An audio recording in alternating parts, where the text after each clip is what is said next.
eredu komunitariotik genero indarkeria prebenitze tailerrera ongi etorriak.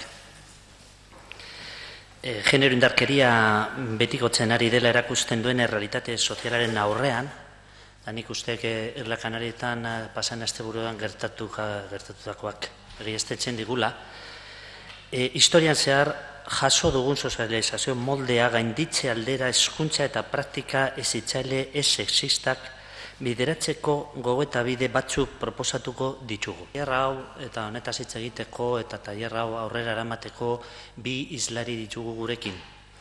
Alde batetik Lidia Putzber Maiart, Bartzelonako Unibertsitateko Teoria Soziologikoaren sailan egiten du lan irakaslea, eta Kreako Safogo kidea.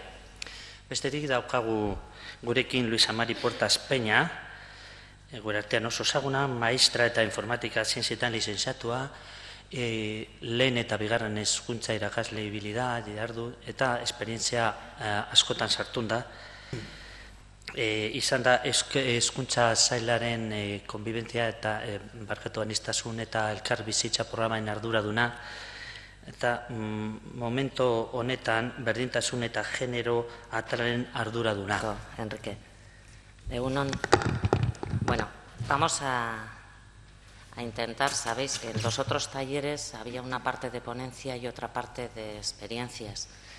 Hemos querido hacerlo de forma diferente en este taller y hacerlo taller-taller. Entonces, en esta primera parte vamos a intentar partir de lo que es el contexto actual, vamos a ver lo que la comunidad científica internacional nos está proponiendo para lo que es el trabajo de prevención de violencia de género y superación de desigualdades y vamos a ver los retos, vamos a pasar por encima sobre los retos educativos precisamente para la prevención de violencia de género. La idea sería hacerlo, intentar no comernos mucho tiempo, pasar, si queréis, un poco por encima por los tres apartados que he citado. Vamos a trabajar como si fueran grupos interactivos. Entonces, haremos tres grupos, en cada uno habrá una persona que coordine, o que dinamice, mejor dicho, tomaremos los tiempos y después nos cambiaremos de tal manera que en poco tiempo todas las personas podamos trabajar sobre las tres situaciones. Así que nos encanta es que vamos a hablar sobre socialización preventiva de violencia de género, vamos a hablar sobre jóvenes y tenemos aquí diferentes generaciones. Luego eso también va a ser, nos movemos en parámetros distintos y bueno, como muestra, para la gente que no sois de Bilbao, la parte izquierda de la pantalla sería lo que la ría, las fábricas, el humo, lo que identificaba de alguna manera Bilbao, Vizcaya, el País Vasco. Y sin embargo, en este momento, Bilbao, la imagen sería de esa sociedad industrial a una sociedad de la información y ponemos el Guggenheim como muestra de ello. Pero también para la gente que no seáis de Bilbao, que sepáis que estamos, el Palacio de Congresos y de la Música se llama Euskalduna, pero se llama Euskalduna porque aquí mismo estaba el astillero. Me salía a mí también ya un chiola, el astillero, ¿no? O sea, pero hay una cosa muy curiosa y es que aceptamos en la vida cotidiana, aceptamos que de ese astillero estemos en un palacio de congresos, aceptamos que eso de la industrialización es una época pasada, de la sociedad industrial es una época pasada, que estamos en la sociedad del conocimiento, pero nos cuesta muchísimo más aceptar que las personas, o sea, no solamente la industria, no solamente ese tipo de sociedad, las personas hemos cambiado en las formas de relacionarnos, hemos cambiado, la sociedad en sí es una sociedad que tiene un tipo de movilidad diferente, en la que hay en contacto diferentes culturas, una sociedad en la que no todo está explicado ni establecido como pasaba en esa sociedad industrial, una sociedad en la que ya la religión o la tradición no sirven para explicar lo que hacemos cada día. Una sociedad que cada vez es más dialógica y en la que, por supuesto, las relaciones que establecemos entre las personas también han cambiado. Estamos hablando, decimos, de una sociedad que cada vez es más dialógica, una sociedad en que las personas, cuando establecemos nuestras relaciones, necesitamos hablar, necesitamos consensuar, necesitamos llegar a acuerdos. Y, desde luego, cuando en esas relaciones que establecemos no llegamos a acuerdos o cuando no hablamos, es cuando precisamente se pueden dar esos episodios de violencia. Pero mientras yo estaba hablando, estaba pasando estas imágenes para que nos fijemos en un aspecto muy importante, y es que si estamos hablando de que entre las personas, y parece que estamos hablando de personas adultas, las relaciones que establecemos han cambiado, resulta que nuestras criaturas, nuestros chicos y chicas, se están socializando en parámetros diferentes. Luego están estableciendo también esas relaciones afectivo-sexuales, se están relacionando de formas distintas, porque en broma muchas veces en los centros escolares decimos, nosotros cada año tenemos, cada curso que pasa tenemos un año más, y las criaturas siempre tienen la misma edad. Cuando decimos ellos no cambian, no es cierto. O sea, ellos y ellas han cambiado muchísimo, porque van cambiando precisamente con la sociedad.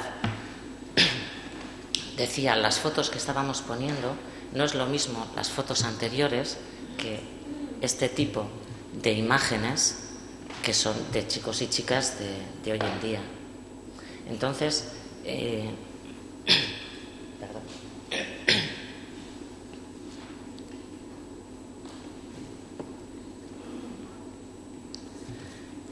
Todo esto, ¿para qué? Para hablar que si estamos ante situaciones nuevas, ante modelos sociales nuevos, ante modelos de relación nuevas, lo que necesitamos son también respuestas nuevas.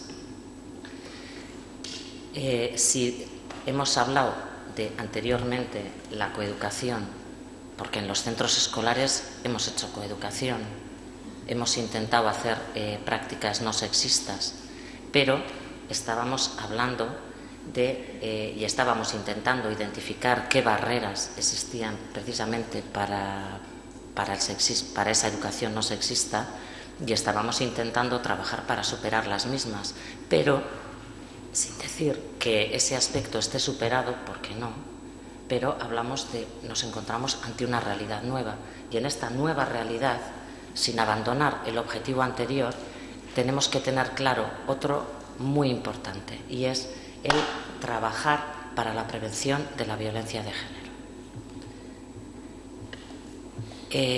Repito que sí que es verdad que anteriormente se han hecho prácticas, y como muestra tanto en la escuela como a nivel institucional, prácticas que han intentado identificar esas barreras para la igualdad entre los géneros, pero fijaros que ya estamos hablando de prácticas que pertenecen al siglo pasado.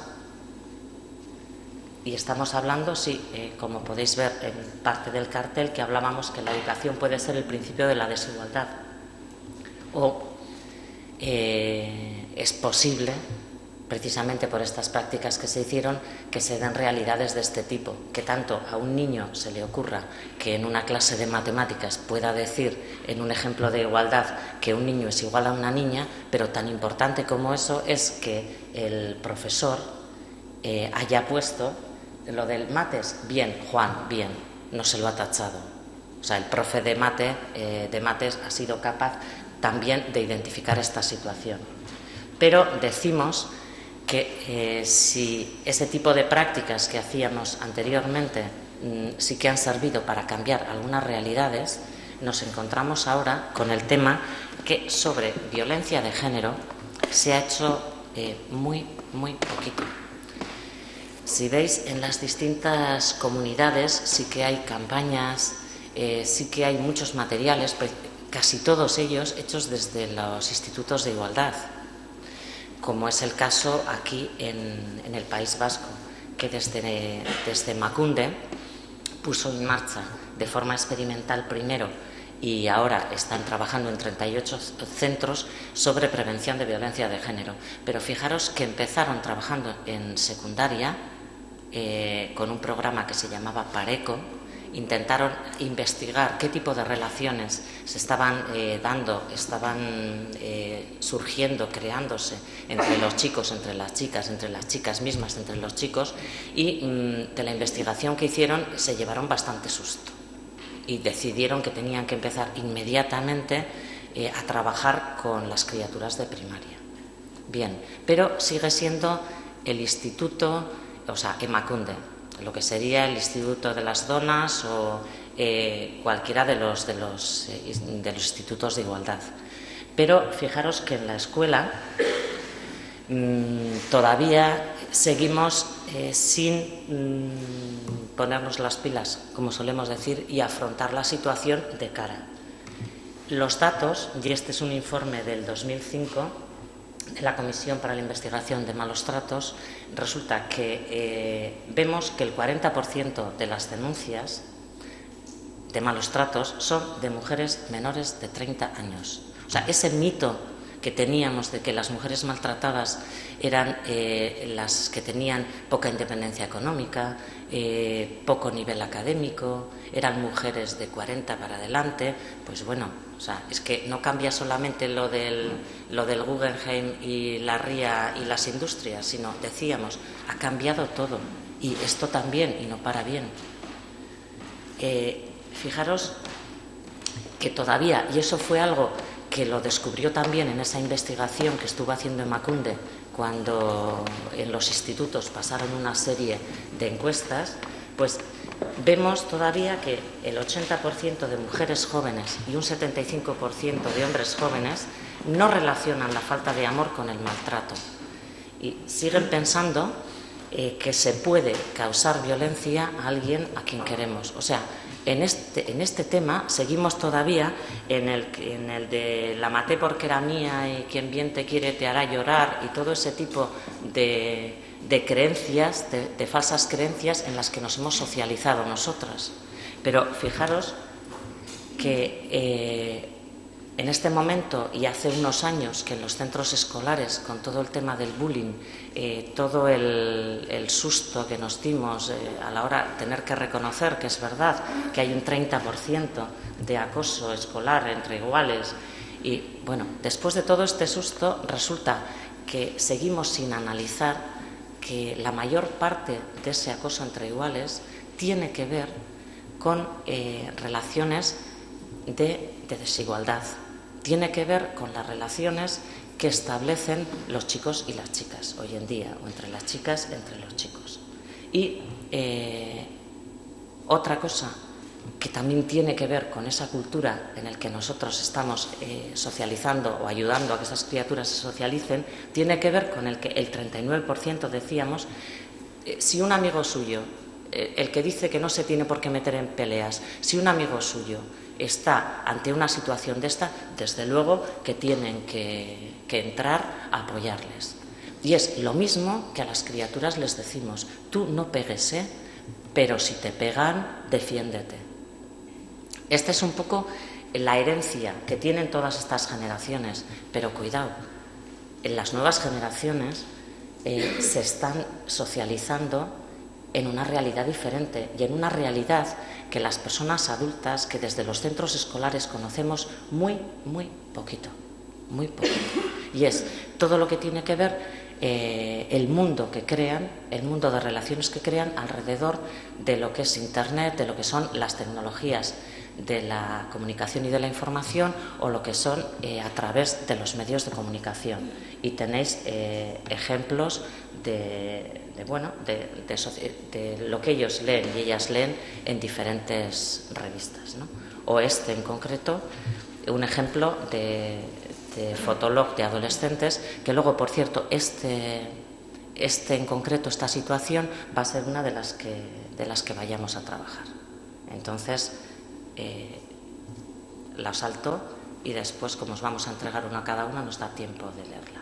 Bien, ante esta situación respuestas globales, respuestas que estamos teniendo desde la sociedad. Vemos en esta serie de fotografías, pues bueno, en diferentes puntos, en diferentes países, cómo las personas responden ante las situaciones de violencia de género. No únicamente mujeres, hombres en general, sino que hay también movimientos de hombres que no están por defender esos modelos hegemónicos tradicionales de masculinidad, sino que bueno, van no solo en contra de, sino que están a favor de buscar otro tipo de modelos, ¿no? En el País Vasco, por ejemplo, no existen movimientos así definidos de este tipo, asociaciones, quiero decir, diferentes, solamente de hombres trabajando, pero sí, si veis, cada vez que hay, no ya las manifestaciones del 8 de marzo, que la composición ha cambiado muchísimo, sino cuando se hace cualquier tipo de concentración, cualquier tipo de manifestación en contra de violencia de género, aparecen muchos hombres y aparece mucha gente joven y muchos hombres jóvenes. Luego, eso es una muestra de que la realidad está cambiando.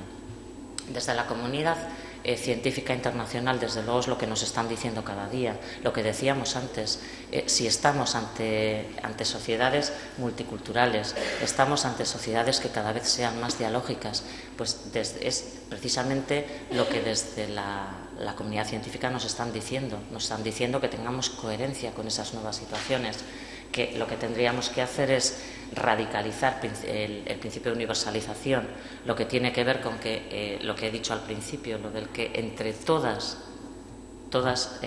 las mujeres, entre todos los movimientos feministas, lo que tenemos que hacer es hablar, pero los de aquí, los de África, los de Estados Unidos, pero no únicamente lo que hicimos en el siglo XX, que lo hicimos desde los movimientos feministas, lo hicimos también desde la coeducación.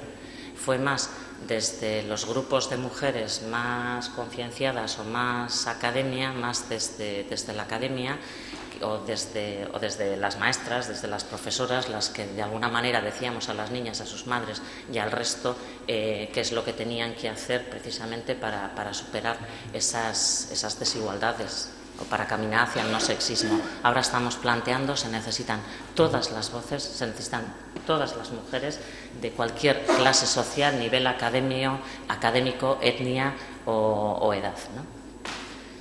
Bien, decimos que desde las escuelas es lo mismo que tenemos que hacer.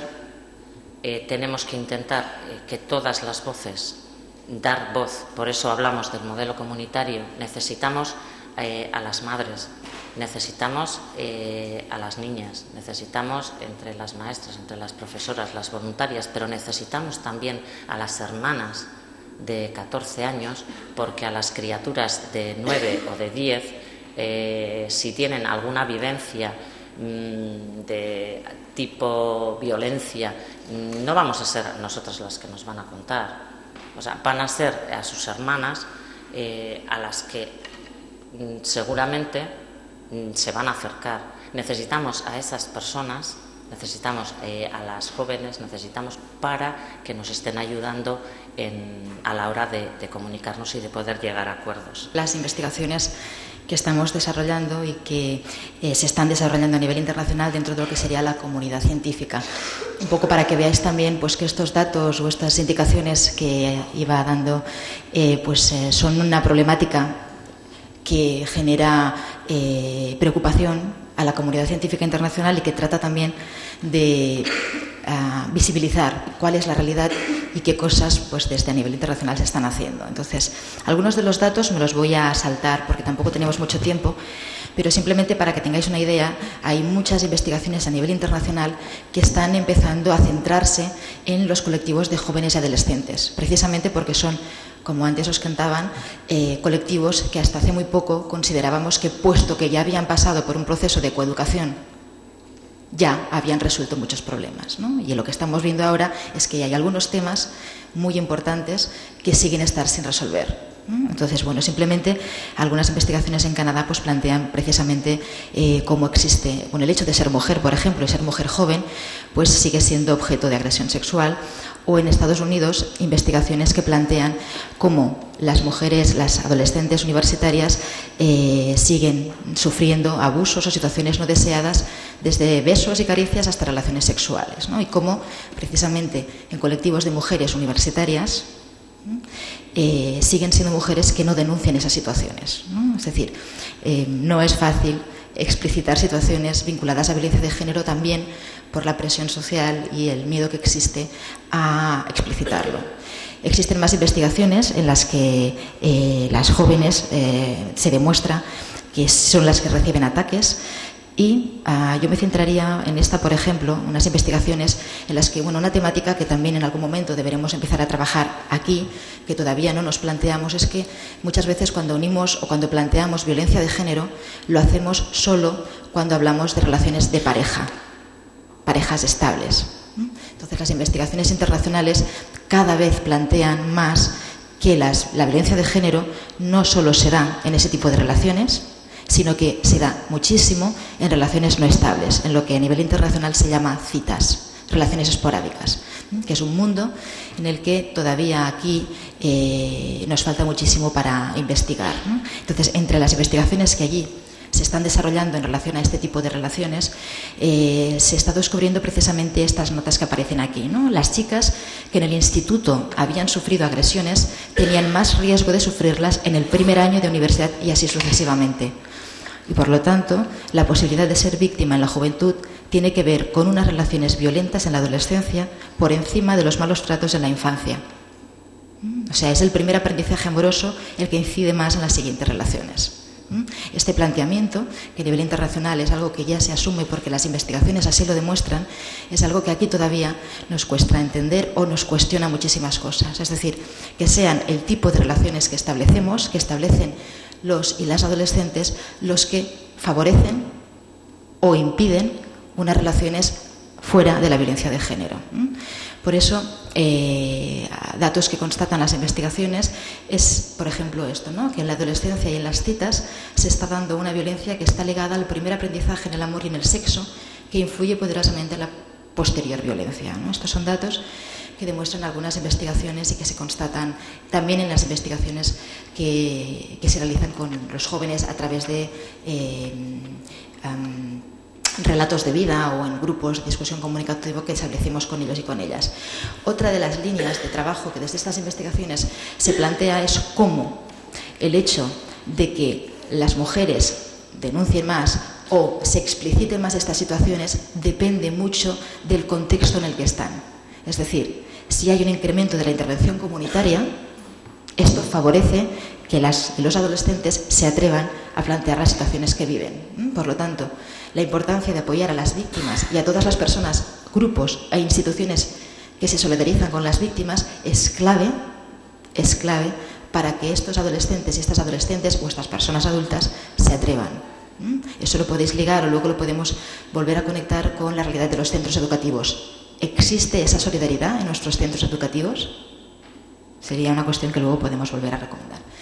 Y luego, bueno, también algunos datos. Nosotros hemos publicado ahora un artículo en una revista de las que se llaman de ranking internacional. Es una de las revistas más importantes sobre violencia de género en la comunidad científica internacional, planteando precisamente los resultados de las investigaciones que estamos llevando aquí con jóvenes y adolescentes, ¿no? En este artículo surgen algunas de las cosas que hablaremos, os estamos explicando aquí. También en lo que a partir de ahora os explicaré, que está más vinculado a lo que sería socialización preventiva de la violencia de género, os voy a mostrar alguno, además de este artículo o las investigaciones precedentes, algunas bases teóricas que han sido claves también para el desarrollo de esta línea de trabajo vinculada a la socialización preventiva. Una sería esta investigación, que de hecho es la pionera en este ámbito, que fue desarrollada por Jesús Gómez y que está publicada en este libro, donde él ya en este libro hizo una investigación vinculada a adolescentes, chicos y chicas entre 14 y 18 años, estudiantes de secundaria, y donde ya empieza a analizar la relación que establecen algunos y algunas adolescentes entre lo que sería el atractivo la atracción, aquello que gusta o no gusta a los adolescentes y qué relación tiene eso con la violencia. Otros libros podrían ser uno más vinculado a lo que serían las investigaciones con jóvenes y adolescentes a nivel internacional, y otro que quizá conozcáis está más vinculado a lo que sería ese aprendizaje del amor en un ámbito específico que serían las discotecas. Además de eso, lo digo para que tengáis un poco el contexto de dónde surge todo esto que estamos explicando. Tiene toda una base teórica vinculada a la comunidad científica internacional a través de investigaciones. No voy a explicarlas, pero estamos desarrollando diferentes investigaciones tanto en el ámbito europeo, a través del programa Daphne, como todo esto es un listado de proyectos de investigación que hemos desarrollado tanto en el ámbito estatal, a través del Instituto de la Mujer, como en este caso en Cataluña, a través de lo que serían las agencias que trabajan para esto. Dicho esto, os voy a situar un poco en cuáles serían los retos que estamos planteando, si se están planteando desde la comunidad científica internacional, desde el movimiento feminista, en relación a la prevención de la violencia de género. Entonces, de hecho, estas serían como las dos preguntas claves, ¿no? Plantearnos cuál debe ser la lucha. Es decir, es cierto, como os comentábamos antes, que debemos seguir trabajando en temas que venimos trabajando desde hace mucho tiempo, pero que en el siglo XXI hay otros temas y a nivel internacional claramente se ve que la superación de la violencia de género debe ser una prioridad. Lo está haciendo con leyes a nivel internacional, con programas vinculados a la tolerancia cero, y que nosotros deberíamos también, desde los centros educativos, empezar a convertirlo en una prioridad. Entonces planteamos dos retos. El primero estaría unido a esta idea. En algunos colectivos con los que trabajamos, grupos de mujeres que trabajan en centros haciendo talleres, una cosa que acostumbran a hacer, que es bastante habitual, es plantear esta pregunta. Entonces ahí como que existe o empieza a existir cierto consenso, ¿no? Cuando preguntas qué es amor y qué no es amor, aunque existen temas, como podéis comprobar en esta fotografía, que no están claros, ¿no? Lo del sacrificio, llorar, todo esto, hay otros que empiezan a estar claros. El disenso, la complicación, el problema, empieza cuando ya no solo preguntas qué es amor y qué no es amor, sino que añades a eso qué consideras atractivo, qué hace a un chico atractivo, qué te gusta de una chica. Cuando unes a la pregunta del amor qué es lo que te crea atracción, es cuando empiezan ya a surgir las realidades que demuestran que existe una conexión entre lo que atrae y la violencia. Entonces, lo que voy a tratar de explicaros es de dónde surge esa relación, ¿no? O cuál es la socialización que existe en esta línea. Entonces, en las investigaciones que hemos realizado, la pregunta que se realiza es esta, ¿no? ¿Qué valores tienen las personas por las que sienten atracción y o eligen para sus relaciones afectivas y sexuales las y los jóvenes y adolescentes? ¿De acuerdo? Es decir, una cosa es plantear quién te gustaría que fuera la persona que compartiera contigo la vida, y otra cosa es quién la realidad de las y los adolescentes ahora, y cómo en esa socialización que existe, en los modelos de atractivo que hay, ¿no? Sigue estando muy presente su modelo hegemónico tradicional masculino, donde la violencia forma parte de ese modelo. Entonces, entre las investigaciones que desarrollamos y que se han desarrollado a nivel internacional, lo que se encuentra es pues eso, que algunas y algunos adolescentes relacionan atractivo con violencia, y que es precisamente esta relación que se genera a través de la socialización que reciben los jóvenes y las jóvenes que podemos ver como una de las posibles causas de la violencia de género entre precisamente los adolescentes. Entonces aquí lo que planteamos a partir de la socialización preventiva pues es cómo, analizando la realidad de esos jóvenes y esas jóvenes, los contextos, lo que te cuentan, también las películas que se ven, las revistas que leen, pues se puede ir comprobando cómo existe todavía muy marcado ese modelo hegemónico tradicional masculino, donde se une o incluye la dominación, la violencia, entre lo que se considera atractivo. Y ahí es donde nosotras situamos todo lo que sería la socialización preventiva. Sería precisamente pues esto, ¿no? El estudio de las interacciones sociales a través de los diferentes medios que generan una socialización y aprendizaje de modelos amorosos y de atractivo que se vinculan a esa violencia de género. Eso es una realidad que a veces desconocemos de lo que ocurre en nuestros centros. Por eso, aunque luego trabajaremos 3 situaciones, os ponemos aquí 3 citas de lo que en las investigaciones que se están llevando a cabo los y las chicas dicen sobre sus relaciones afectivo-sexuales, donde demuestran precisamente que ese modelo hegemónico tradicional que existe históricamente, pues sigue estando presente y sigue teniendo como una de sus bases esa violencia, que es lo que hace atractivo a una persona, ¿no? Eso es lo que, de alguna forma, en las investigaciones que hacemos encontramos y nos hacen plantear cuáles son los modelos de atractivo. Cuando preguntas a alguien qué consideras atractivo, siempre surgen, pues aquí os hemos puesto algunos de los ejemplos, ¿no?, a través de los medios de comunicación, pero si lo plantearas en relación a los chicos y las chicas que les gustan, siempre aparece esa idea de que sea malo, ¿no? Y eso forma parte de esa socialización histórica, de ese modelo que parece que lo hace más divertido, ¿no? Eso que a veces llegamos a banalizar en nuestras conversaciones, que llegamos a considerar que, bueno, que forma parte de la realidad en la que vivimos y que, bueno, tampoco hay que tomarse las cosas con tanta seriedad, o que, bueno, que tampoco no es malo, ¿no? ¿Cuál es el problema de esto, ¿no? Hace que fomentemos precisamente relaciones que son lo que denominaba, pues, la punta del iceberg, ¿no? Debajo de ese tipo de comentarios, debajo de esas realidades, surge lo que más tarde se convierte en violencia de género, ¿no? Y ahí es donde precisamente las maestras y los maestros podemos hacer alguna cosa, porque ahí sí tenemos un terreno donde podemos trabajar.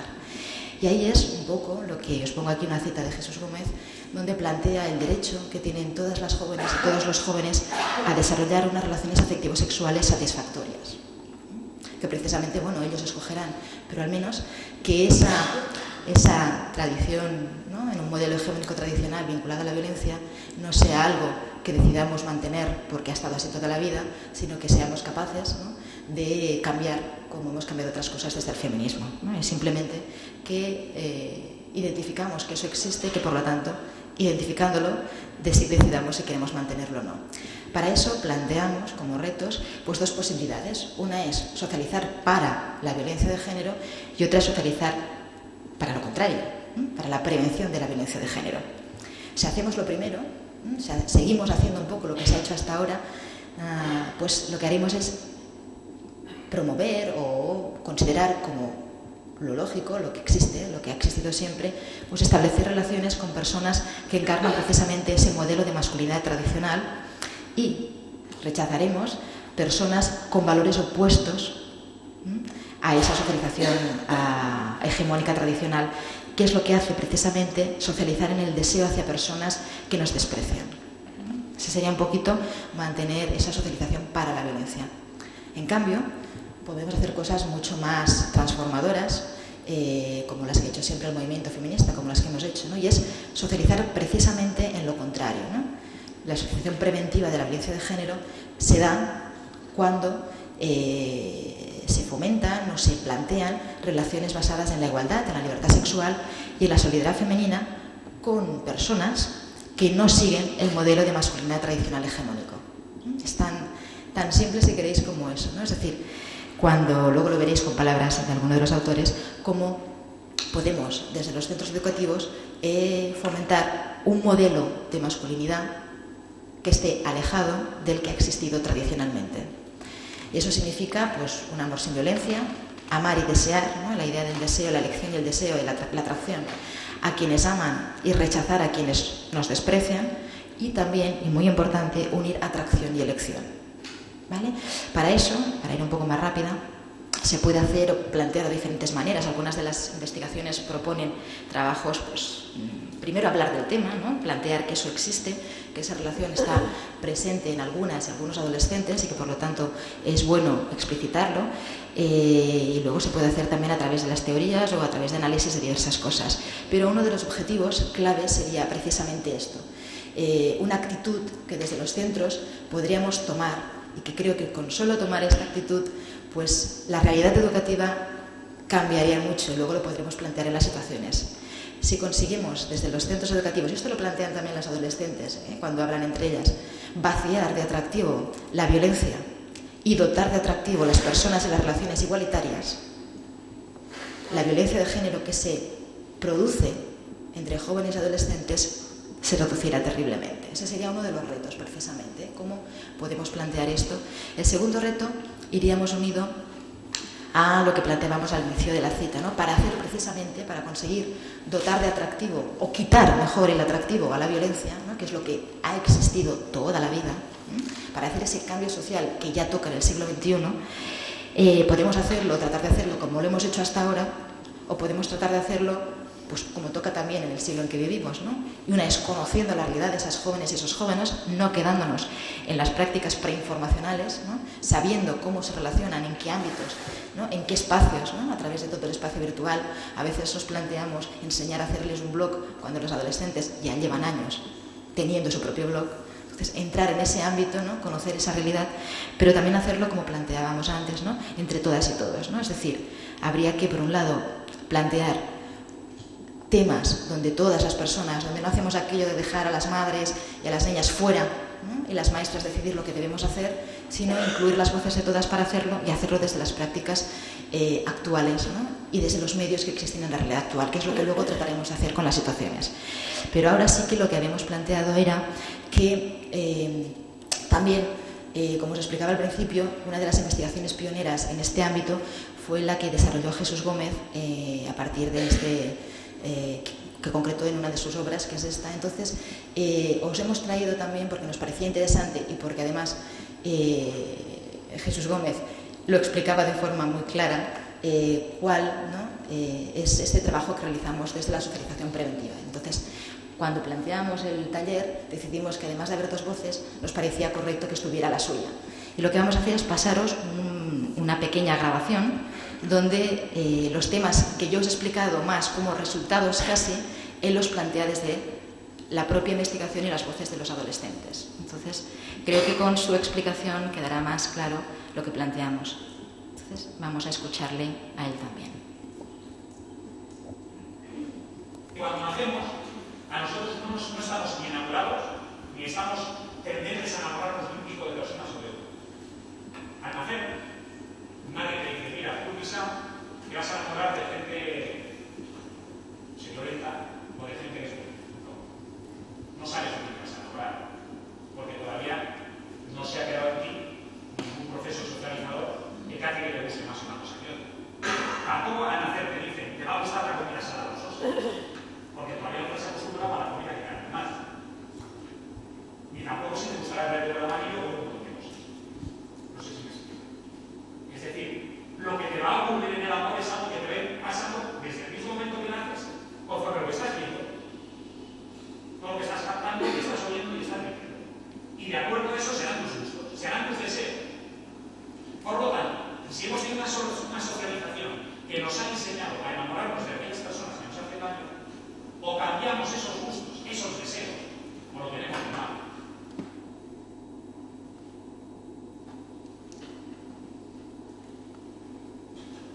Pero tenemos una ventaja que es que podemos ser críticos, ¿no? Podemos ser críticos. Lo que hay una cosa muy clave es, cuando la gente dice, a mí no me importan las relaciones que has tenido hasta ahora.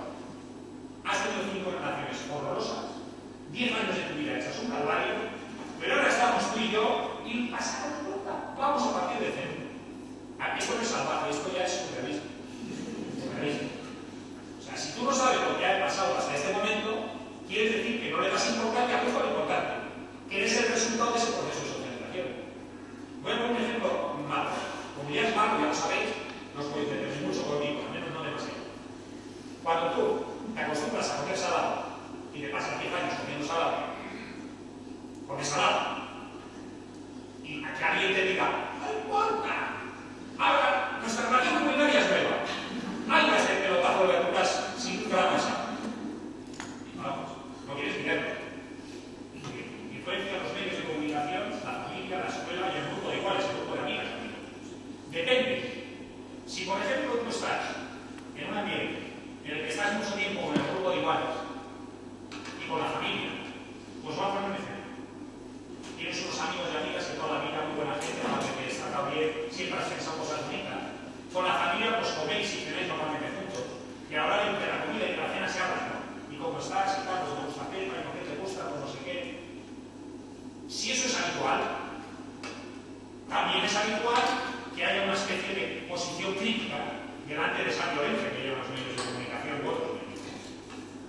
Y esa persona, chico o chica, tiene muchas facilidades que cuando se enfrente a las relaciones y a tener una vida sexual y afectiva, se pueda enfrentar con garantías. Con garantías de saber al menos por qué dice. Si luego se queda un cabezazo, se olvida. Pero al menos sabe qué dice. Y ya ha vivido todo eso. ¿No? O sea, que la familia, y en ese caso el grupo de iguales, influye muchísimo.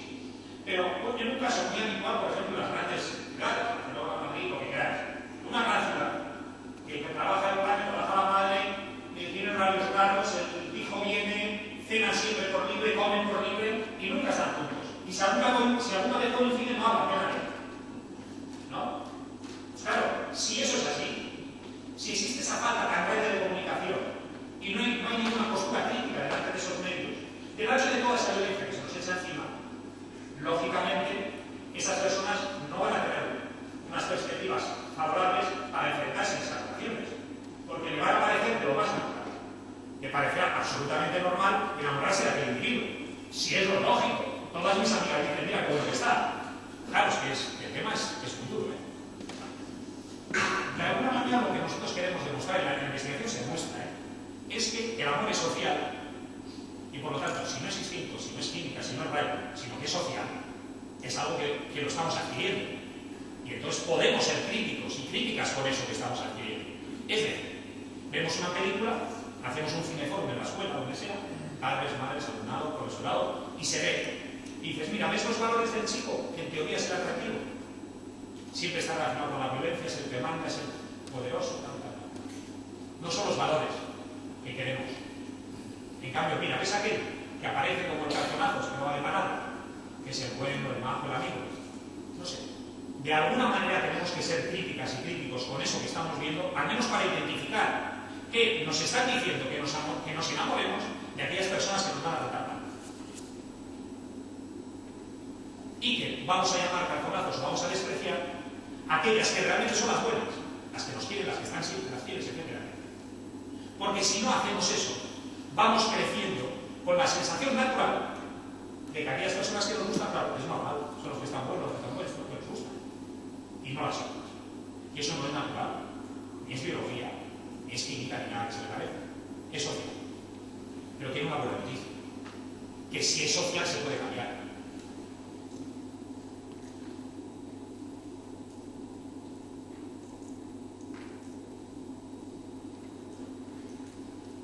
¿Por qué triunfa?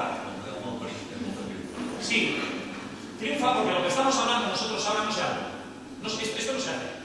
Habitualmente no se hace ni en las parejas, ni en los amigos, ni en las familias, ni en el colegio, ni en ningún lado. No se habla. O sea, es un tema, no digamos que tabú, es que es un tema que así no se habla. Y yo te digo, y hablo a nivel mundial, nosotros y tenemos relaciones y tenemos amistad con estos autores, con Bell, con Elster, o sea, por muy buenos que sean, y es que no entran al fondo del problema. En la profundidad del iceberg está la atracción. ¿Y la atracción de dónde te viene? Es que tú no te das cuenta, pero al cabo de unos cuantos años de ver que el chico bueno de la película es violento, tú cuando ves a alguien por la calle y ves a alguien que solamente por la mirada, por los gestos, por todo eso, cuando le ves, ¿te gusta o no te gusta? Y tú crees que eso es personal, que no es social, eso es 100% social. Ese individuo está representando aquello que tú te has ido metiendo a lo largo de tu vida y puede que represente perfectamente aquello. Y entonces dices, ahí va, le he visto y ¡buah! Me ha venido una cosa. Pero claro, te ha venido una cosa que lleva 20 años viviendo, pero ahora te ha salido. Estáis viendo las vidas de la gente, pero en la investigación nuestra, los chavales y chavalas, las respuestas que dan ellos por libre, sabiendo que son anónimos, son unas respuestas durísimas. Y lo viven tan natural.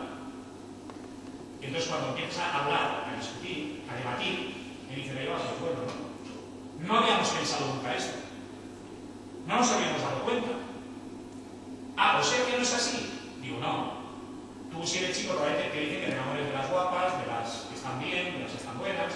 Aquí de los duros, los que tienen fuerza, etc. Hay un montón de cosas que son sociales y que por lo tanto lo podemos cambiar. Pero para cambiarlo hay que hacer un esfuerzo. Hay que ser críticas, hay que ser críticos, hemos de hacer algo. Si no pensamos sobre eso, si no reflexionamos y debatimos, es decir, son dos cosas. Uno, es social. Dos, ¿cómo podemos cambiar nuestro gusto? Haciendo lo que estamos haciendo ahora. Dándonos cuenta y valorando a aquellas personas. De alguna manera, son dos rectas paralelas. Una, que nos dejen de gustar aquellas personas que nos van a destruir o que nos van a humillar o nos van a despreciar, y dos, que nos gusten aquellas con las cuales vamos a tener una vida muy positiva y vamos a tener una vida muy placentera. ¿Me explico, no? Son dos procesos, aunque van al mismo lado, no son lo mismo. Uno es que te dejen de gustar determinados elementos y otro que te gusten. Y eso es un trabajo. Y si no hablamos, dicho de otra forma, si no abrimos espacios de debate públicos, si lo que estamos haciendo aquí no se hace más y a nivel más grande, a nivel más general, tendremos muchos problemas. Aquella persona que está maltratando solo cambiará cuando no le dé ningún resultado. Entonces cambiará. Por lo tanto, cuando nadie le guste el maltratador o la maltratadora, será el momento en que esa persona empezará a pensar y a cambiar cosas. Antes no. Ahora, ¿qué tiene que hacer ella o él? Ella o él lo que tiene que hacer es revisar esos deseos, esos gustos, hablarlos, pensarlos y poco a poco cambiarlos. Porque cambiándolos es como realmente podrá tener una vida satisfactoria. ¿Qué tendrá que hacer ese individuo que decimos que es el buenazo? Ese no se puede presentar. No se puede presentar. Es decir, hola, soy Joan.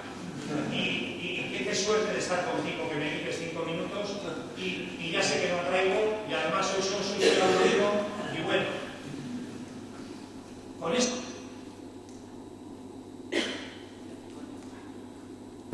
Con estas palabras de Jesús Gómez creo que queda bastante, aunque sea así de forma rápida, pero para la hora que teníamos clarificado y con lo que hemos contado antes nosotras, pues un poco cuál sería la línea que trabajamos desde la socialización preventiva de la violencia de género y cuáles serían los retos o algunos de los retos que podríamos iniciar o empezar a plantear en los centros educativos precisamente para desligar esa relación, ¿no?, tan histórica entre lo que sería atractivo y lo que es violento, ¿no? Entonces, la idea de esta puesta en común no es otra que la que surjan desde vosotras y vosotros algunas de las opiniones que se han dado en los grupos. O sea, no es para establecer ahora un diálogo que nos llevaría muchas horas, sino para apuntar algunas de las cosas que creéis que pueden servirnos al salir por la puerta para trabajar o no en los centros educativos, o retos que nos podemos plantear para iniciar este trabajo en los centros educativos. Esa sería un poco la idea de lo que ha ido surgiendo en los grupos. Flashes, simplemente, no debates, porque no nos va a dar tiempo. Yo digo, de las últimas ideas que han salido en el grupo, de lo de primaria, y que se ha repetido también en el otro grupo, digo, por lanzarlo así, que la escuela, si no interviene, está potenciando modelos de relación violenta y sexista. Eso era una idea que ha salido de... Y luego otra, que me parece importante, es lo del que hay un poco de falsa creencia con el tema de primaria. Parece que eso de la violencia en contra de las mujeres, violencia de género, que es un tema más de secundaria o luego ya de la calle o de más mayores, ¿no? Y resulta que era lo que veíamos, ¿no?, que en primaria no solamente se da, sino que además es el momento de empezar a trabajarlo. Y bueno, y se ha insistido mucho en los 3 grupos en los que hemos estado, lo del que la escuela sola no puede, lo del que todas las voces, necesitamos a las familias, a otros agentes. Ha salido también el tema, digo porque os estoy mirando así en plan descarado a ver si algunas de las que habéis estado y que habéis hablado intervenís, pero no. Hacer referencia a un aspecto que ha salido, como no lo hemos comentado en el tercer caso, me parece a mí un aspecto sensible, y es el de las herramientas digitales, porque puesto que multiplican exponencialmente las interacciones, en este momento me parece un elemento sensible, sobre todo porque la escuela, ni como organización, ni el personal docente, como técnicos y técnicas, controlan el mundo digital. Entonces me parece que aquí han salido los fotologs, pero hay muchos más medios que esos, en los que la interacción es tan brutal, cuando digo brutal digo horas, que se escapa a acción, al control familiar, al control de la escuela, y es mi impresión, y utilizo la palabra impresión porque no lo sé, no tengo datos, es que el profesorado más bien tiene a los medios digitales como algo que está ahí situado, colocado y que no le afecta. Oye, yo una pregunta como curiosidad. Vosotras desde las escuelas democráticas, no sé, habéis hablado de que teníais ya o estabais elaborando un programa para ver esto desde una forma integral, ¿no? Entonces me gustaría saber cuál es el plan de intervención un poco en formación del profesorado desde este punto, cuál sería el plan de intervención con las familias, qué papel tendría el alumnado ahí como alguien que está dentro del proceso, como alguien activo. No sé si habéis pensado un poco en esto. Hablando plan marco desde el Departamento de Educación, que sería cuál es el enfoque que queremos dar a la coeducación y al trabajo sobre prevención de violencia de género. Entonces sí que estamos marcando líneas de formación, tal, un poco lo que tenía que ser, pero estamos marcando plan marco. Luego cada escuela tiene que hacer, y has comentado escuelas democráticas, cada escuela tiene que hacerse su propio proyecto, su propio plan, marcar sus prioridades, ver dónde está, hacer sus comisiones mixtas. Y bueno, lo que sí puede es igual lo de la elaboración comunitaria de normas, y, o sea, un poco por esa vía, pero es ya cada escuela en concreto quien marca el desarrollo de su plan. Experiencia que se ha iniciado en algún centro, pero ahora no nos da tiempo, si queréis luego comentamos, os podemos explicar cosas que se están empezando a hacer en algunos centros. En todo caso, también para finalizar, porque también seamos un poco estrictas con el tiempo y tengáis tiempo, pues eso, de salir y luego volver a entrar al taller que queráis. Simplemente, bueno, el objetivo de esta sesión un poco era romper con temas, ¿no?, que habitualmente pues quedan un poco al margen de la realidad educativa, pero que influyen enormemente en la vida de los niños y las niñas que tenemos en las escuelas. Entonces, romper un poco, empezar a hablar de estos temas, ¿no?, que nunca o muy pocas veces se hablan, pero también pues empezar a pensar en qué cosas se pueden hacer desde los centros. Entonces, al final de la presentación, con las palabras de Jesús Gómez, pero también con lo que os decíamos nosotras, planteábamos que, por supuesto, las relaciones afectivo-sexuales y el amor son sociales y nos socializamos en un tipo de relaciones o en otras, ¿no? Y puesto que es así, también desde la escuela podemos hacer cosas para generar una socialización para la violencia o para la prevención de la violencia, ¿no? Y en esa línea, pues por ejemplo, la última idea que dábamos, ¿no?, la de dotar de atractivo aquello que no es violento y rechazar aquello que sí lo es una idea que puede concretarse de formas muy diversas en cada centro, pero que puede ser el inicio, ¿no?, de un cambio social que permita a las mujeres y también a los hombres ser más libres en las relaciones que decidan establecer y no marcadas por esa socialización histórica que seguimos perpetuando, ¿no? Entonces, un poco la idea era romper ese vacío en el discurso y plantear algunas situaciones de lo que existe en las escuelas y que a veces, pues como se decía, desconocemos, ¿no? A partir de ahí, pues cada centro no existe un programa, ¿no? Existen algunos programas, también los hemos citado, que están trabajando en cosas, ¿no? Simplemente pues darnos cuenta que esa realidad no está al margen de la formación de nuestros niños y nuestras niñas, ¿no?, en los centros. Con eso creo que ya pues nos damos algunas ideas que luego podemos ir trabajando. Y sobre todo, yo creo que una cosa importante es tener claro que no son temas que sean posibles banalizarlos, ¿no?, que ahí nos jugamos el futuro de los niños y las niñas, no solo en sus vidas personales, sino también en sus vidas profesionales, ¿no?, y que ahí pues está en nuestras manos también la responsabilidad de generar contextos que faciliten un tipo de futuro más exitoso que otro, ¿no? Y lo que esté en nuestras manos como maestros y maestras y profesorado, pues deberíamos al menos saber que está en nuestras manos, ¿no?, y no banalizarlo.